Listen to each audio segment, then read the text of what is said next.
The 0-2 pitch, swing and a miss, struck him out. The Philadelphia Phillies are 2008 World Champions of Baseball. Good evening, everybody. Welcome back to a recap edition of the Phixated podcast. I am your host, Mike Azzalina, and I am joined by the good buddy Regzy Boo. Never a doubt, man. We never for a second doubted this team, and boy, did it pay off for us. Always the positive show. I feel like that would be proven out if you want to go back and look at our previous commentary. I feel we're unassailable, really. I don't think. I think we were very clear that we never doubted. We this just team. call it how we see them, right? Straight shooters to the point. Just feel like we always believed in them. Yep, always. But facts being facts, this was a very different vibe than what we were last night. I feel like tonight is more of a Garrett Stubbs vibe that we have here on the Phixated podcast. All right. I like that. Just based off of, last night's commentary, very different. Very different. Very different. So see, it's good to mix it up though. You can't always have happy content, right? You gotta mix it up I sometimes. feel like it's good for the viewership. It's good for the viewership. Part of the reason in doing this show was so people could come on the roller coaster ride of being a Philly sports fan. That's right. And pretty much through the first 2.5 series, we've been on an all-time high. Yeah. I mean, we have been the Marlins series and then the Braves series. I think we were like downtrodden a little bit game 2, but like we were still but we talked ourselves through it. Yeah. First 2 games of this series, even game 3, we were like, all right, whatever. Right. Yeah. Last night, not great. Last night hurt our spirits. It hurt our spirits. No, not a great moment for the Phixated podcast, but also a great moment for the Phixated podcast. That's right. It's you're right. This is a communal place for Phillies fans to feel safe with their emotions. And listen, we told you from the first episode that we were going to talk on this as if we were sitting across next to you at the bar or, at our own house watching the game from the couch. Yep. And that's what it was, man. Yeah. We jump on 5 minutes after. We don't record this like tomorrow morning and like close the shades. Mm-mm. We've been staying up till, I've been up until like 1 or 2 a.m. like rendering the video. We record for an hour. These things don't end till almost midnight sometimes. Yeah. But we jump on 5 minutes after the game ends. Yeah. And I texted you tonight. I go, what time? You said 5 minutes. Let's see you then. Yep. And that's been how it is for every playoff game. Yeah. It's basically like doing a post-game radio show. Yes. And the reason we do that is because it doesn't give us a chance to process anything. It's just instantaneous reaction to whatever we just watched. Yeah. And last night was about as raw of a reaction as you're gonna get. I think honestly, there might be one other episode where we are maybe a little bit more raw than we were last night, and it was the Super Bowl reaction. Yeah. When they lost to the Astros, we were actually really okay. We were bummed, obviously. But I think because of how that season went and what that ride was like, even though we made, like, of course, losing how we did was not fun. Like, I was not very happy. Again, you could go back and listen to that when I called in from my car after the no-hitter because of how livid I was. Wasn't great. Again, a very raw moment, like I said, as my son is sleeping in the back seat and I'm trying to keep it down. But, This is the life we've chosen, buddy. This is the life we've chosen. We love it, and we do love it. And we're, I got message from a good listener, a very dedicated listener, Brian, today, and he's like, just listen to the pod, and man, you guys really talked through it last night, like basically like saying we did. I did not listen back to it. I'm gonna be honest with you. I haven't listened either. But thinking back to it, we clearly like worked through emotions last night. We never came through to the point where like, oh, we're good, everything's fine. No. But I mean, we started the episode, they're losing the series. We ended the episode, they're losing the series. Clearly they listened and said, screw the both of you. Good. Because what a performance tonight all across the board. But and also, speaking of listeners, shout out Jonathan, new subscriber to the YouTube channel. Left some great comments on our last video. So shout out to him. Yeah, for sure. And listen, we read every comment. We look at all those things. We respond. So just another way to get in touch with us if you'd like to. Yeah, appreciate that. Like, it means a lot. Hopefully you keep listening and enjoying, our content. There's, a lot of times, like we said, it's instant right after a game or, especially in the postseason. Yep. These reactions are what we do in the postseason. That's right. Plain and simple. That's right. And hopefully we still have more postseason to go because the Phillies are one win away from heading back to the Fall Classic, man.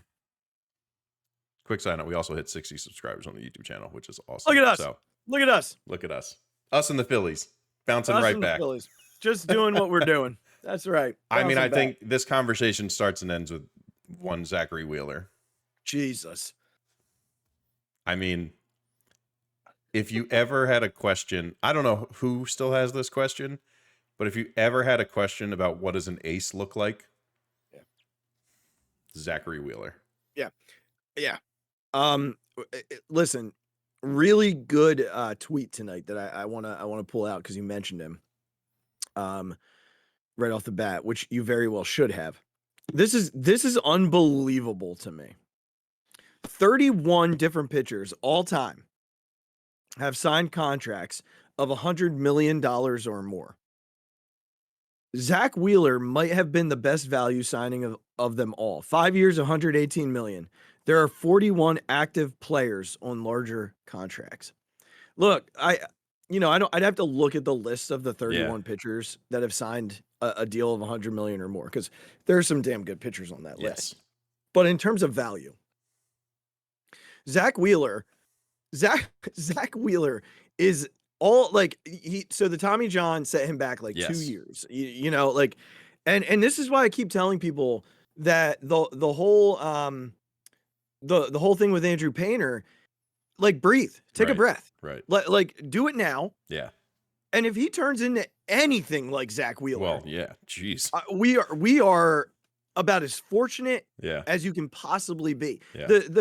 The real question at this point, and it's for the all season, but it's not like how important he is. It's how much are you going to give him to stay here for another at least 2 seasons after his contract runs out next season. He's that good and that important. And we talked about it last night on the show. We texted about it throughout the day. Anybody who asked me about this game, my response was Zach Wheeler's got to come out and shove, and he's got to get through 7. Yeah. Period. Yeah. He's got to get through 7, period. And I wasn't sure what was going to happen after the 6th. Yeah.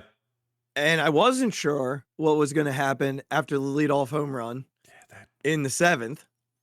I did text you and say, just pump fastballs. Yeah. Just pump fastballs. Again, there was no reason. Both of his mistakes in the 2 games that he's actually let up a run have been on meatball sliders. Yeah. Don't speed up Alec Thomas. Right. He's not that good to begin with. Like, don't speed him up, man. Just don't do it. Yeah.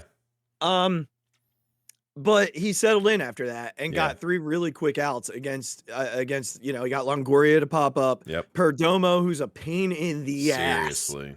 This guy is a pain in the ass. There's always one, right? Like last year, it was Pena and Tucker in the World Series, right?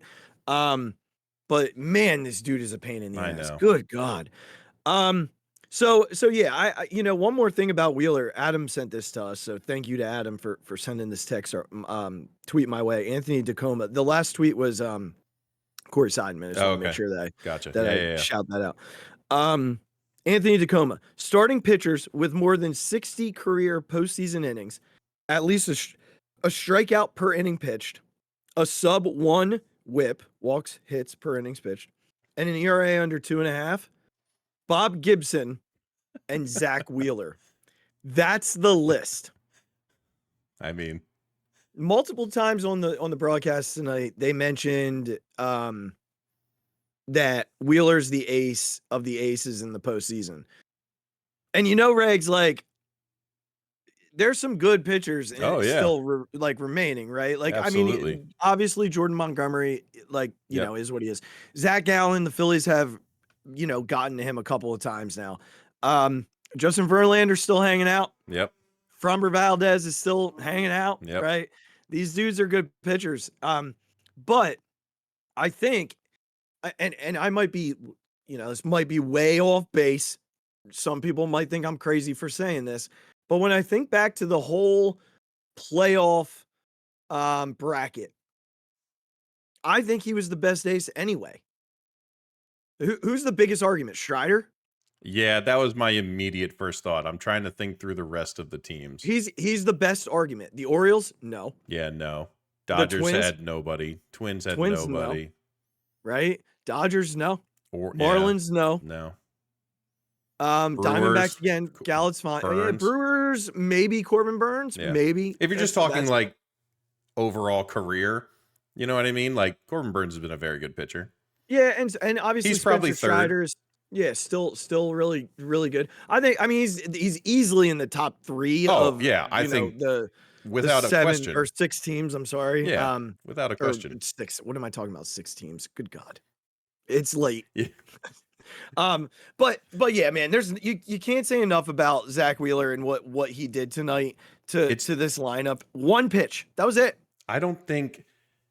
First off, you don't know who Bob Gibson is when Azzy read that stat. Just go look it up and just find out why that's such a ridiculous list. Guys in the freaking Hall of Fame. I'm just saying, if people didn't, dominant. Yeah, if people don't know who Bob Gibson is, go look that up.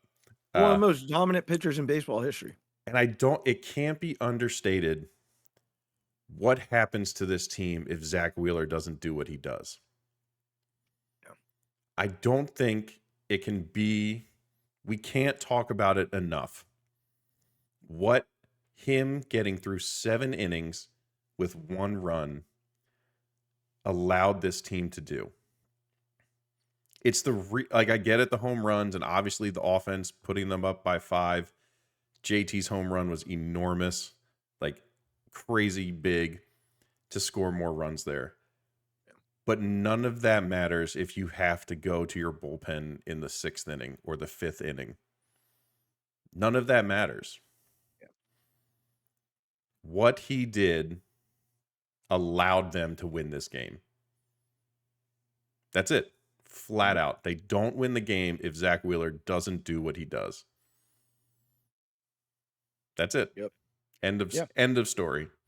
For those of you wondering what Regz means when he says Zach Wheeler does what he does. 7 innings, 6 hits that they felt scattered. They sprinkled hits, right? Yes. An earned run, the homer, 1 walk, only his 2nd walk of the postseason. Crazy. First batter.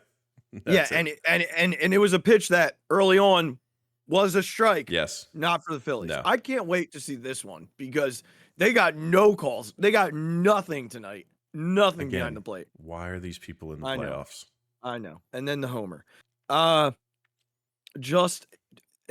here's the other thing that can't go unmentioned. You have to talk about his ability to keep Corbin Carroll on first base. Yes. Corbin Carroll got on base twice tonight. He was the leadoff walk, and then he hit the piss missile. Yeah. Late in the game. And both times, like, he doesn't know what to do over there right now. This dude has no idea what to do when he gets over there. And it's screwing with him all over the place because the single in the 1st inning, he should have scored. Right. I mean, he's one of the fastest players on the planet. Yeah. Just an unbelievable job by Zach Wheeler. And I just wanted to make sure that we mentioned his ability to keep Corbin Carroll standing on first base. I think if you're wondering why, because people might look at this and kind of wonder why, with the new rules and how good Corbin Carroll is, how it's possible. The thing I noticed, and you can go back and watch this, is Zach does one of the best jobs of his eyes stay on the base runner.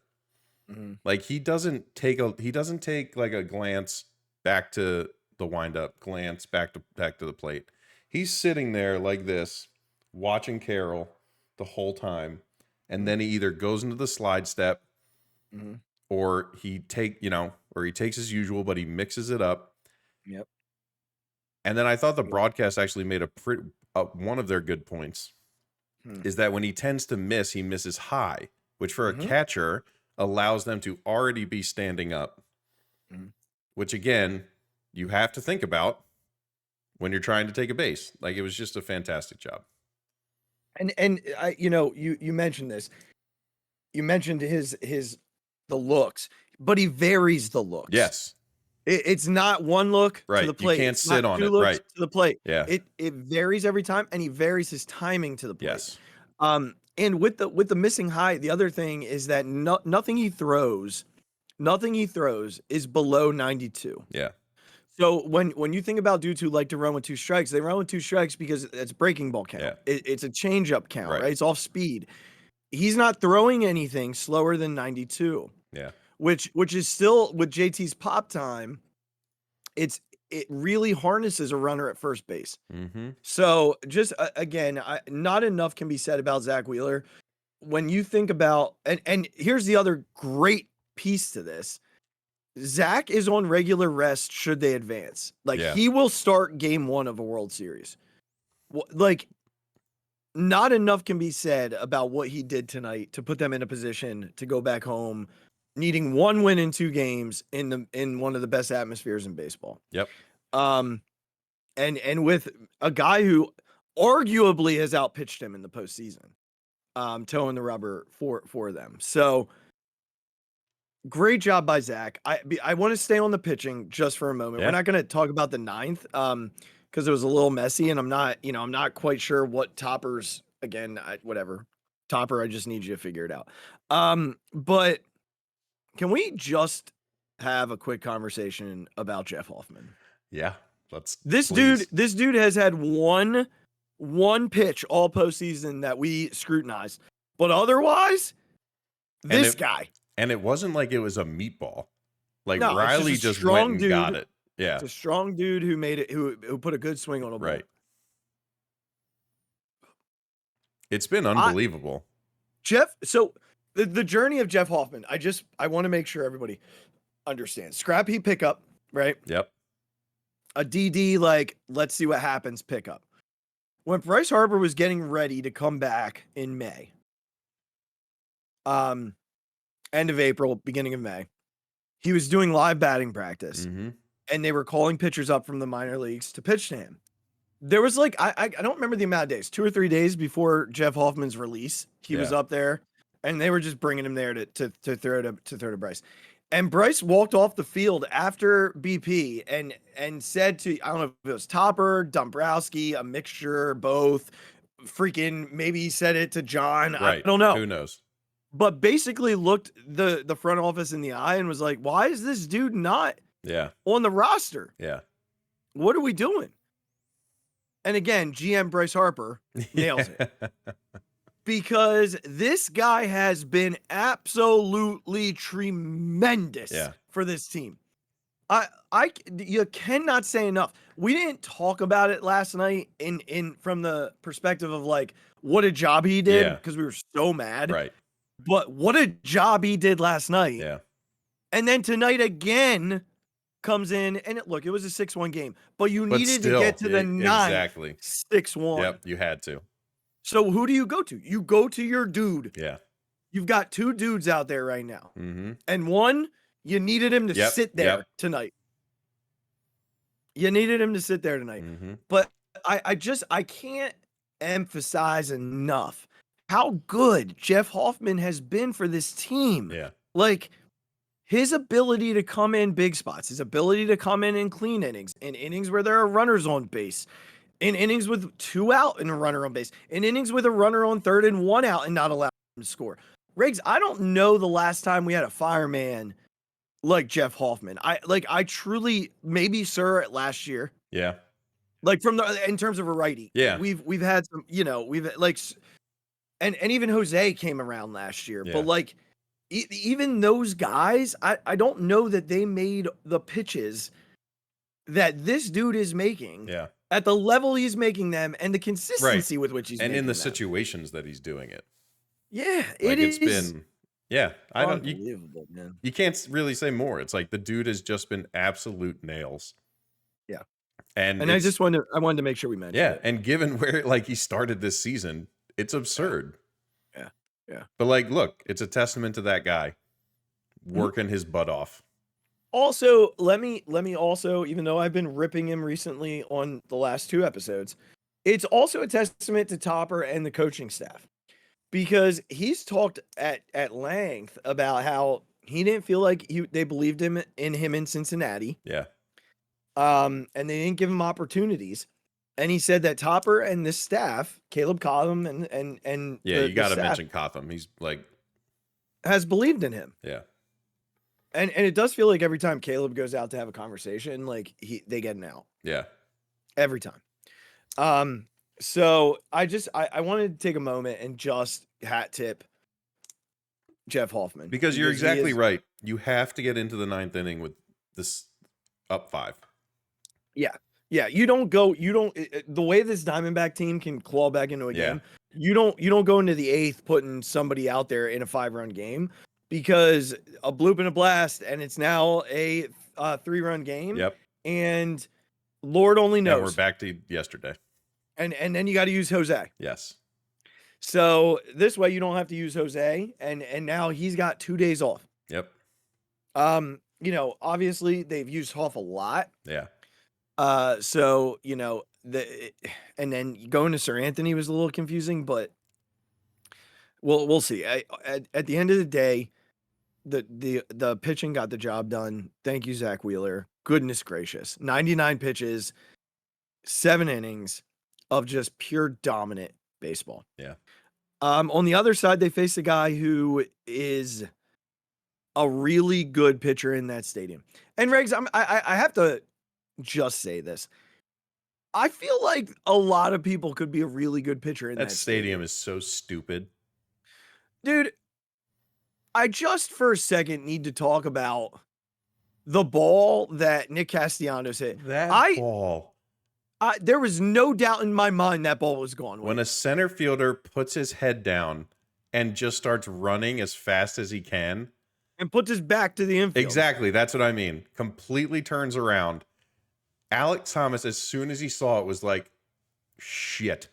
Like that thing, I have to run as fast as possible just to play this off the wall well. And you literally see him sprinting, and it's behind him, and it hits a wall and just floats down to him. That ball was hit so hard. It's crazy. So was Alec Boehm's ball in the 9th. I know, and it just died. It's a stadium where baseballs go to die. It's wild. The good news, though, is that tomorrow or Monday, they're back in a stadium where baseballs do not go to die. Yep. So that's good news for this offense. However, let's talk a little bit about baseballs that didn't. I was about to say, well, they died, but it's because they were hit so hard. I mean, we can talk about the first inning and just, I think it's important to hat tip the Phillies for being really aggressive. It was very important on the bases. They were very aggressive on the bases early. I had a good feeling when Schwartz nubbed that ball at the end of his bat. Like it was one of those things where you think back on it now and you're like, yeah, like that meant it was going to be their night. Right. Finally, we got something. And then Bryce hit almost killed Zach Gallen. I didn't see that one. I was getting home from the grocery store. So I mean, he almost took his face off. Yeah. He almost took his face off. So I'm glad Zach Gallen wasn't hurt. Yes. There were a couple of times in this game that I was glad no one got hurt. Yes. And then, Bohm came up and you're like, uh-oh, they're going to leave 2 guys on. Here we go. Yep. But welcome back, Bryson Stott. 2 fantastic swings tonight from Bryson Stott. Yeah. Lines the ball to left field. Bryce is able to go first to third. They score the first run, and then I love the double steal. Yeah. I thought being that aggressive early, and if Bryce gets thrown out, people are probably upset, but you've got to try and get runs. You've already got one. You've already got one. I think that's the difference. If that's you trying to get one run, I agree with you. I think it's ridiculous. But they got one in the inning. They're trying to listen. You just have to make guys make decisions and quick decisions. Mm-hmm. Baseball is a game where sometimes if you don't make a perfect throw, you're not like this stuff happens. But you have to force that. You have to force guys to be quick, to make perfect throws. Like that's what you have to do. Think back to like when Marsh went first to third when Strider overthrew him. Like obviously if why can't I think of his name? The first baseman for the Braves. Who am I talking about? Olsen. If Olsen makes a good throw, Marsh is out by 6 feet. Mm-hmm. But he forced him to have to make a perfect throw, and it wasn't. You forced Marte to have to make a perfect throw, and he didn't. Mm-hmm. And let's just mention this very quickly.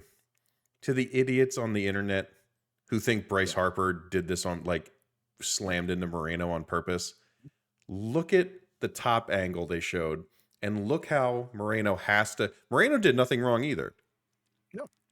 Nope. Like this is just sometimes, unfortunately, what happens. Very happy that he was okay. Yeah. I immediately texted you and said, not like this. Yes. So very happy that he's okay. Because I almost thought for a second Bryce was trying to wake him up. Yeah. Like when he laid back on his back, I thought Bryce was literally trying to wake him up. Mm-hmm. So thank goodness he's okay. But like to the idiots out there thinking Bryce Harper did this on purpose, just get out of here. Look at the throw, unfortunately, takes him right into the path. Yeah. There's nowhere Harper can go. There's nowhere. What do you want him to do? Stop on a dime? Yeah. Like, so let's just get that over with. No, I like that you mentioned it because there were boos throughout the stadium. And look, if it's in Philly, the same thing happens. Like if that happens to JT, everybody's of course. But also, be smart enough to know, and again, you're right, the internet trolls out there, be smart enough to know that Bryce Harper he's trying to actually slide. Yeah. But the way that they connected, there's just because nowhere of where the to ball go. was, right. There was nowhere for him to go. Right. But you're right. Forcing dudes to make decisions, like that's part of winning these games. These games are won on plays like that. Yeah. And because Bryson Stott, stops, freezes, starts moving back. Right. The second Marte turns his body to chase, now when Bryce breaks, he's got to come back across his body to make that throw. And that's a difficult throw to make, coming back across your body as a right-handed thrower. So I loved doing that early. I absolutely loved doing that right away. They ended up not getting any more. JT did hit a freaking bullet at Perdomo. Yeah, he did. But they were unable to cash in. Perdomo needs to go away. Perdomo. Now. Jesus. Yeah, it needs to go away. But Wheeler did a nice job, like shutting them down. Yeah. All night. They're you never felt really threatened. Even so in the first, when they had the runner on third with 2 out, or no, 1 out. It was 1 out. Yeah, you feel a little threatened there, but he makes big pitches, gets out of it. And then later in the game, I think the 6th. It was the Walker double, right? It was a Walker, it was a Walker double, and then he got Pavin Smith to strike out on that nasty slider. So, and then he got Gurriel after that, I believe, you got Gurriel to end the inning on a fly ball. So truly, like, just never felt like he was really in a lot of trouble. He was making pitches. I just felt comfortable and confident that he was going to make the pitch, right? Like that's sort of the way it felt. Yeah. But I mean, the only thing we were worried about was the pitch count. Yeah, we were talking a lot about that. It was a lot in the first inning, more than we wanted. That first inning was rough, and you could tell he didn't have his best stuff early. Yeah. He definitely got better as the game went along. Like the middle innings, obviously the 6th and the 7th, the slurve. We're not going to say sweeper. I don't want Topper mad at me. The slurve was spinning too much. Yes, but the fastball was still 96, still popping, still had life. Yeah, wasn't the same as he. It wasn't the same as he looked in game 1, in the 6th, where he was at 94, and stuff just didn't look the same. You know, one of the things I wanted him to do tonight, doesn't matter now, was just fill up the zone and challenge these guys. Yeah. You know, and I think early he just didn't have control. Yeah. But back to the offense. So the Phillies scored 2 and then sort of went into shutdown mode. And look, Gallen is a good pitcher. Gallen did a good job. Yeah, he did a good job. You know, he was pitching a little differently tonight. He was pitching backward to what he normally does. He knows they were jumping his fastball. The Phillies had some pretty good at bats against him tonight. I thought Nick had a couple of really good at bats. Nick had great at bats early with the walk, and then the ball that I thought he hit to the moon. Right. Yeah. And you know, you get to the 5th, and it was right after, and even Rojas had a couple of decent shots at him. All I need is Rojas to poke a ball in the right field once a game. Oh yeah, that's it. Just all day. Poke a ball in the right field once a game, and we are totally fine. Yeah. But I did say to you after the end of the 5th inning, my message to you was, Regz, everybody sans and named 3 players. These 3 have had really good swings. Yeah. I think we get to him the 3rd time through. And sure as shit, Kyle Schwarber got a hanging slider and hit it. Good Lord. To the Phoenix airport. Good God, that ball was crushed. Jeez. Right now, Regz, if they win, he feels like to me that the NLCS MVP. Yeah, I mean, maybe what's he got, 5 home runs other than Wheeler, but like, yeah, that's true. That's true. But he's got to be in the conversation. Oh yeah, absolutely. You know that, especially if he does it again on Monday. So he homers. Trey comes up, doesn't homer, and then Bryce comes up, and Bryce is like, "Let me see if I can get one that far." Well, first of all, he worked a good at bat. He did. Yeah, it was a really good at bat. It was a really good at bat. And then you're right. On a pitch that he hasn't been getting to a lot this whole season is the high fastball. Fastball up. Yeah. He hasn't, like, it's been really tough for him to get to that. Yeah. Yeah. And but that was a violent swing. He just unloaded on that baseball. Yeah. That ball was crushed. Oh my goodness. I can't wait to listen to the call on the radio from that one. No, I'll say this. No offense to T-Mac. You're an awesome TV broadcaster. I want Scott Fransky on my radio calls. Yeah. I love T-Mac. We love you. Yeah. There's no disrespect here, man. Zero. Because maybe eventually you'll come on the podcast. We love you, T-Mac. You're awesome at what you do. I need Scott Fransky on the radio. I'm actually surprised. Was he there today? Because I thought he was announcing the Penn State game on the. Who, T-Mac? Yeah. He's next. He has Penn State next week, someone said. Indiana, okay. Penn State. He tweeted about it. Somebody tweeted it. Yeah, a game that no one cares about now. Yeah. Okay. Back to again, all you we love you, T-Mac. We love you. For sure. There's no disrespect. So the Phils put up 2 there. I think that inning, though, it felt like it could have been more. Yes. And that tends to frustrate at times. Bomer walked, right? Then Stott hit that. These are the best at bats that those two have had this entire series. Yeah, Stotty hit that little, and little what slap did down we the left what field did line. we say? What? I said after welcome back, Bryson Stott. Yes. That's Bryson Stott. Yeah, that welcome back Bryson. That is Bryson Stott. And then JT came up and swung at the first pitch and ground into a double play. And I know that frustrates. when you look at JT splits, he will attack early, and he's most successful when he does.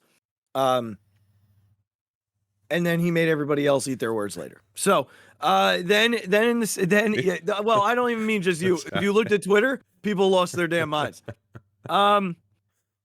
So then when they got into the sixth, a sort of a similar situation, they brought in Miguel Castro, who Miguel Castro is an interesting pitcher to me because that changeup comes from the exact same slot with the exact same arm speed and is very, very, very effective, especially when he's throwing it for strikes. Yeah. There were a couple of pitches that he threw to Brandon Marsh that were bottom. They basically cornered the box. Yes. But also Brandon Marsh slapping a ball in the left field. Brandon. And then steal second. That's right. Poor Rojas. Yeah. Poor Rojas. That changeup never had a chance. He never had a chance. No. So you knew they were going to walk Schwarber. Yes. All right. Now, look, I want to talk about this at bat, the Trey at bat, and I want to defend Trey. And I know that this is not going to be a popular take, but I want to think back to earlier in that inning. He faced Nick. Okay. And what did he do with Nick? He threw slider, sinker right away. 2 strikes. He got him ahead right away. He was looking to get ahead early. So the mindset of Trey Turner at this point is this. They just intentionally walked Kyle Schwarber. Who's hitting behind him? Yeah. Bryce freaking Harper, who's 2 for 4 and hit 2 missiles in this game, right? So what is going through Trey's mind here? They have to pitch to me. They're going to try and get ahead of me. Yeah. Right? So I know that like Nick's at bat was with nobody on base. Like I totally like I hear it, I get it. And it's a very fair argument. But I think the alternate argument, the alternate way to look at this is if I'm Trey Turner, my mindset is he's going to try and get ahead of me because he doesn't want to face Bryce Harper with the bases loaded. Yeah. So he's going to try and get ahead, and I've got to try and get a pitch to hit early. Because if he gets ahead of you, he's got that slider, he's got that changeup. Yeah. And he throws 97. Mm-hmm. Was it a good pitch to swing at? Absolutely not. But guess what? When the dude's throwing a changeup from the same arm slot as his fastball, you're going to look foolish from time to time. Yeah. I don't mind him guessing there. If they're losing, I'd much rather I'm cool with them taking a pitch. Yeah. But if you're trying to back break them there, you try and jump them. You try and ambush them. I don't know. I know you weren't super pumped about it, so tell me. It's just a really unfortunate result. Like you would have rather him just miss it outright. Right. Then like fine. If you're gonna try and jump on it, fine. Just miss the damn thing. Like don't slow roll it to the pitcher. It's an unfortunate result. I think ultimately you're right. It's not a bad approach. He didn't have the wrong mindset. It was a good pitch and a crappy result for us. Yeah, he swung at a bad pitch, but it's a good pitcher's pitch. It's a great pitch by that guy. Like you have to say it. It's a great pitch. If you look at the shot on like Gamecast, it's right at the bottom of the zone. Yeah. He just threw him a first pitch changeup and got him way out in front. I believe it was a change. Might have been a slider. I'm almost positive it was. Slider. It was a slider. Oh, it was a first pitch slider. Yeah. But he got him out in front of it. Look, I felt like it was the right idea.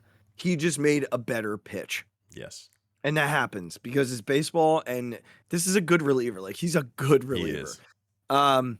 So and we've had that happen, with our guys where we get that out too.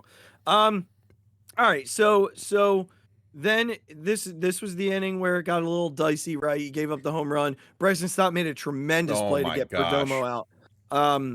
You cannot go by that. And gave them a chance in the 8th to tack on because Yeah. 4-1 is. It's not great. Think about if it was still 4-1 after everything that happened in the bottom of the ninth. Right. Well, it might probably Alvarado if it's 4-1. Yeah. First of all, the Bryson Stott play. Let's just touch on that for a second. Yeah, unbelievable. Eerily, it made me immediately think of the Gene Segura play on Kim. Yeah, I actually funny because you texted me that, and I texted a couple other people that. Just like, again, almost identical. Yeah, it was just play. Coming out of nowhere, catching the ball basically behind, like a foot behind him. Yeah, what a play! Yeah. What a tremendous, absolutely tremendous play. And then, yeah, gives them a chance to, like, you're just trying to tack on one more. Just make it a little bit harder. Make them think that there's less of a chance. Yeah. That's just what you're trying to do. Yeah. Yeah. It was an absolutely tremendous play. And it's why he's up for a Gold Glove. The dude worked his tail off. It was a great play on his defense. So good for him. Fantastic play. So I did not see the start to the next inning. I was busy cleaning up my dog's, bowel issues tonight. But Bryce reached on the fielding area. Like, what happened? It was on the transfer. It was a big high hopper. He got it perfectly fine, and then when he went to transfer and go back, the ball just fell right out of his hand. So, but was it one of those plays where, like you talked about earlier, you got to make a play, and Bryce was busting it? Bryce was busting it, yes. Yeah. Okay. Always does. Bryce was busting it. Okay. I think he had a lot more time than he thought he did. Yeah. Yeah. Like a lot. Yeah. Like Bryce wasn't that close. Bryce will run hard, but like he's not the fastest. Yeah. Right. He's not the fastest guy. Yeah. I mean, he's aggressive. Yes. He busts his tail. And he's certainly not the slowest. Like he's not. No, he's fine. Yeah. Right. But like it's not like it wasn't gonna be a bang play mm-hmm. if he did everything right. He could have stopped and like underhanded it to the first baseman. He would have been fine. I gotta say this before we talk about the rest of this inning, but it feels like to me a lot of ground balls in this series. I feel like they're gonna be closer at first. Yeah. But then like Trey's out by like a foot. Yeah, right. Like that early one in the that game, Longoria like the JT bobbled. Ball. Yeah. I was Trey might beat that. Like that's all a guy like Trey needs. And it's like, nope, he's out by 3. Almost like how about Evan Longoria at 38 years old, still playing, third base? Oh, yeah. It's unbelievable. Kudos to him, man. So that was the inning where Bohm hit that bullet to center field and actually flipped his bat. Only to realize that like it was not going anywhere. Yeah. But here was the at bat, right? So Stotty goes down, and then it's up to JT, and I'm kind of like, we're gonna go. Here we go. We're gonna go into the bottom. We're gonna have to get 3 outs, in a 4-1 game. The first pitch in that at bat, the very first pitch in that at bat, he fouled right off Marino's mask. Yep. And I was like, dude, he is on it. Like, do not throw that cutter. Do not throw that cutter in the zone. Like, he is right there. So he threw the cutter out of the zone on the next pitch. And then he came back in the zone. And goodness, did JT turn on that ball. Did he turn on that ball? Yeah. I mean, that was smoked. Now, it was like 98 mile an hour off the bat. Yeah. Miles an hour. My first thought was like, don't you dare die. Was my first thought as it came off the bat. I said, like last night. You're right. Don't you dare. Yeah. Yeah. Thank God it didn't. But great moment. I think just unbelievable. This team needed this game, I think, more than we could ever really describe. Yep. This team needed a game where they hit some long balls because it's been avoiding them. Yep. And now the Diamondbacks are sitting there getting ready for a long flight. And not only that, but like Nick had the best at bats he's had in the last 3 games tonight. Bryson did too. Bryson finally looked like himself. Tonight. Yeah. JT getting back on it. Schwarber getting back on it. Marshy staying hot. Like everyone looked like themselves tonight. And Bryce hitting the ball yeah. hard. Yeah. Bryce had been, again, they were pitching around him a lot, but like he wasn't barreling up anything. Get Trey back to CBP yes. too. Like let's get Trey back to CBP. I believe that, you know, if you're the Diamondbacks, you got like a 4.5 hour flight now. After a loss, you're coming. So here's the other thing that people have to think about when it comes to this game on Monday. Yeah.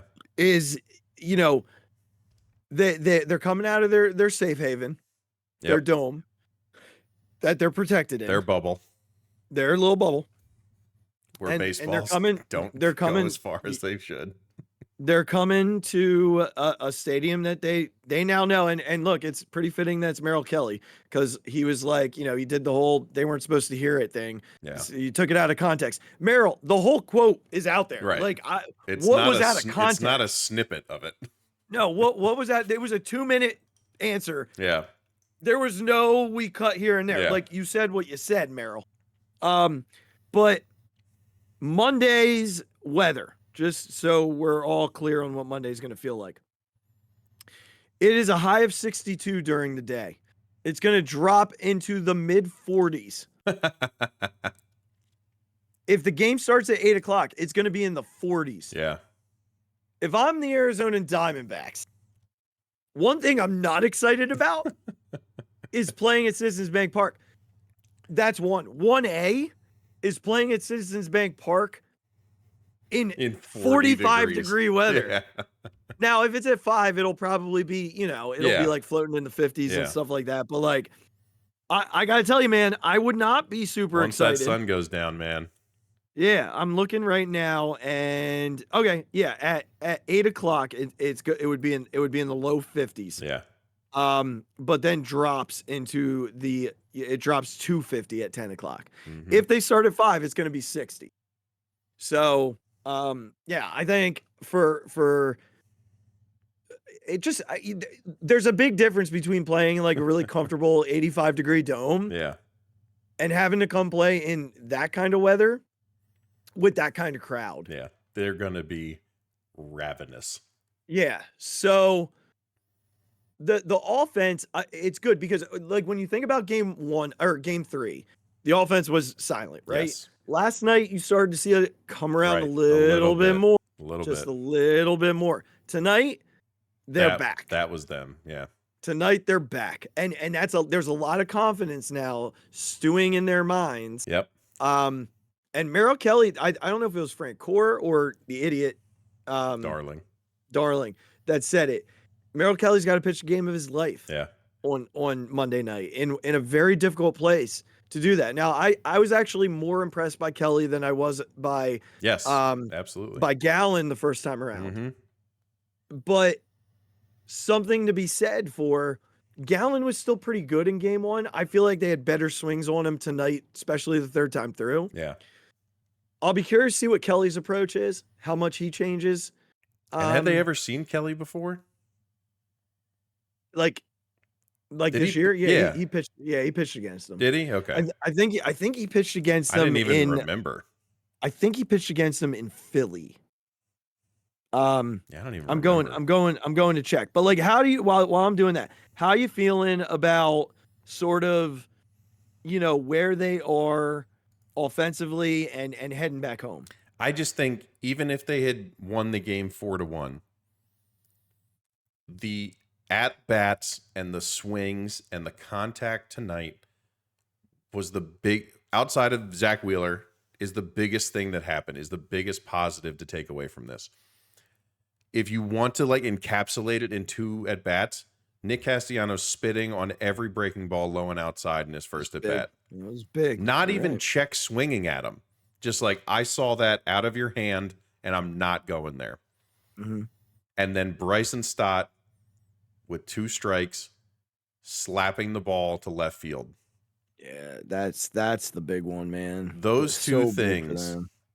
So big for them. And obviously the Schwarber home run and Bryce getting to the fastball and Bryce hitting like the piss missile up the middle. All that is fantastic. All was absolutely smoked. Marsh still hitting well. Like all of those things are good. Those two things with Stott and Casty showed me that they locked back in. Yeah. They came out with the pressure was on the Phillies tonight. It wasn't on the Diamondbacks. Yeah. The pressure was on the Phillies. And they came out and they had their best at bats in the last 3 games. Mm-hmm. Zach Wheeler obviously did what he did and did what he needed to do to help this team. But like the at bats tonight were the second biggest takeaway. They were just so much better than the last 2 nights. They did face Kelly in Arizona in June. Okay. And they won that game in extras. It was the game where Christian Walker hit the 3-run home run off of Sir Anthony. Oh yeah, okay. To tie it. Yeah. And then they scored 1 in the 10th, and Alvarado shut it down in the bottom. They got 1 off of them in the 2nd, the 3rd, and the 6th. They got Sosa on a ground out, JT on a ground out, and then so but again, that was it. That was in the cavern, right? It wasn't at CBP. Right. Just for those, who need the gentle reminder about what CBP was like this last time. He gave up 4 earned runs in 5 2/3. They got 1 in the first on a Trey homer. They got 1 in the 3rd on a Schwartz homer. They got 1 in the 6th, I believe, off of him. They got more than 1 in the 6th off. I think because he left runners on, and the lefty came in and gave up the runs. Schwarber homered off of him again in the 6th, and then they pulled him. And that's when they got the other runs. So 3 solo home runs against Kelly in Philly. And hey, we broke the solo home run streak. We did. It was 19 straight, I think, or 17 straight. It was a lot. So they got good swings on him in Philly. Mm-hmm. Turner homered on the cutter on a first pitch cutter, or no, sorry, second pitch cutter. I think Schwarber jumped him twice. Yeah. No, second pitch fastball, and then in his last in the homer that pretty much sent him packing, it was a 4th pitch. So, he's not going to overpower you. His fastball sits like 93, 94. Yep. He can climb the ladder a little bit. Like he is tough in that way. But if they are as locked in as tonight led us to believe, I'm just so much more confident because of the at-bats that they took tonight. Yeah. I feel the same way. I feel the same way. And I feel like coming home. Yes. Again, the Diamondbacks respect, right? Like respect. They are a talented team. They're going to be good. Team. Like they're going to be good. They're going to be a young team, and that's a tough division to be in, unfortunately. Because you're looking at it now, and they snuck in this year, and I don't anticipate the Dodgers going anywhere, and I don't anticipate the Padres playing as poorly as they did again next year. So they're sort of in like a weird spot in that division, and they're a really good team. Mm-hmm. So I'm not going to sit here and say that it's locked because they're going to come in and they're going to f their tails off. But I can't imagine it feels good coming here down 3-2 and knowing what you're walking into. Yeah. The noise, the weather, Red October is Red October, and red doesn't stand for, and it doesn't stand for warmth in the sense of what you're being greeted with, and it doesn't stand for the feeling of the sun at the end of October. So I have a good feeling going into Monday, much different than what we were feeling last night as we signed off. That's all. That's the breath that I am very happy to take before we take with a day off getting into Monday. Yeah, it's so nice to have a day off, but one of your biggest football games of the season. Yes, the stress is very different. We'll still have something fun to watch tomorrow night. Not gonna lie, I kind of wish the Eagles had the 1 o'clock because like I need sleep desperately. Oh my gosh, how about it? But you know, this is what we power through. We I power mean, look, through. we've been saying we wanted the ALCS to go 7. Yeah. So, with a Texas win tomorrow, It would be nice for them to play as long as possible. they would go to a game 7, but not just that. We would have a 5 o'clock game on Yes. Monday, which would lead to us not being up like till forever and a day. Yes. So that could be cool, Yep. right? That could be cool. Although, like winning the NLCS at 8, like after an 8 o'clock game, that those guys are going to be out of their minds. Oh my God, yeah. Right. So, all right, man. Well, anything else that you want to add? No, I'm Because I feel good, and look, it's 12:15, so like this is one of the earlier ones that we're wrapping up. the Like, game went much faster tonight than it did in other nights. Yeah. I mean, you two dudes throwing a lot of strikes. Yeah. So that tends to happen. Early, I thought we were going to be there for. Yeah. And then you both guys settled in and started cruising a bit. So, all right, y'all. Well, hey, I there's a chance I'm at the game on Monday. I'm still sort of navigating tickets, and for those of you that don't know, my wife was supposed to go to game 2, and it would have been her first postseason game. Yes, it's amazing. We've been together 17 years. She's never been to a postseason game. She was going in my place because I was traveling, and ended up she got sick, so wasn't able to go. Felt terribly for her. So thinking about getting 2 tickets so we can go to the stadium to see a playoff game and hopefully a clinching one. But if we do, Regz and I'll figure something out to react. You can call from the car. Yeah, exactly. We'll do that. Something will get put out. Yeah. Bear with us on the quality, and all that, but like we will get a reaction out for you guys. And if I end up not going, we're probably going to do one of these shows where we tell people to come on in and talk to us, because we did that last year, and it was a lot of fun after they clinched to have that. We were actually together when they clinched for the World Series. We last were. Year. We'll have to tell that story if it happens again, because we were together at a golf tournament. Yep. So that was we didn't think they were gonna didn't think they were gonna win that game. No, did we did not. Well, we were heading back to San Diego. Before we go, did you want to talk about those women behind the plate? Oh my gosh. Just real quickly. Yeah, this is very quick. If you're going to spend the money to sit back there, like, be engaged. I don't like you're dancing back there, but you're dancing to be on TV. You're not dancing for any other reason. Like, stop. Like, stop. That was annoying to me, man. And also, what are they doing the wave for in game 5? It just made it so much better that JT hit the home run. What are you doing the wave for in game 5 of the NLCS? The wave is the dumbest thing you can do at a sports stadium. So stupid. It's so stupid. Like, two of my baseball pet peeves happened in like within moments of each other.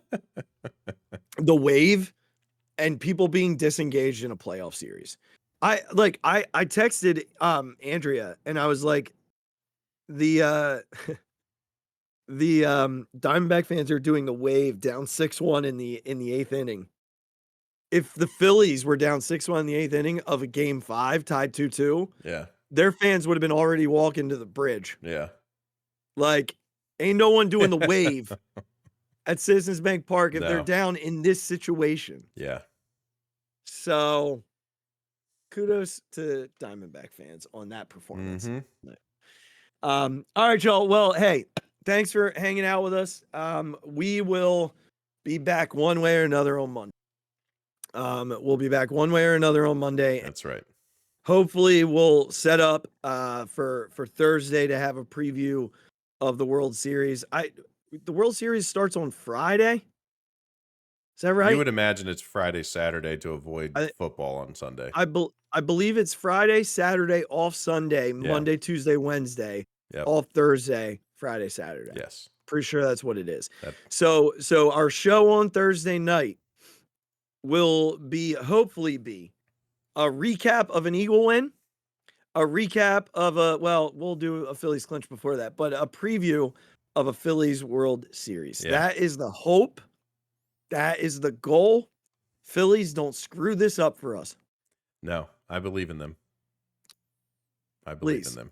I mean, give us 2 in a row. That's spectacular. All right, y'all. Well, go ahead and follow us. Subscribe if you're watching on YouTube. Follow us on wherever you get your podcast through the audio format. Like, rate, do the whole thing. And then find us on your social media pages at B&B Podcast on Instagram. Same thing on Twitter, at Phixated Pod on Twitter, at the Mic Drop 5, at Big Regz with a Z. And then jump onto Facebook at the Phixated Pod. And then make sure you click the merchandise link. If you're new, go ahead and grab yourself a hoodie. Good stuff. Super comfortable. Polos are beautiful. The polos are possibly my favorite thing. The pullovers, I was just about to say, is also very good. That quarter zip. The quarter zip is something special. It's a chef's kiss, baby. All right. Well, thanks so much for listening. We will catch you again after Game 6 on Monday night, one way or another. Until then, y'all, be good to yourself. Be good to one another. Be kind to yourself. Be kind to one another. Take care of yourself. Take care of one another. And Phils, please take care of the Diamondbacks on Monday night. We love you. Get us one more and get us to the series, baby. 5 more, Topper. Let's go, Phils, and all hail Zach Wheeler. Deep to right field, way up there and way out of here. The Philadelphia Eagles are Super Bowl champions. Eagles fans everywhere, this is for you.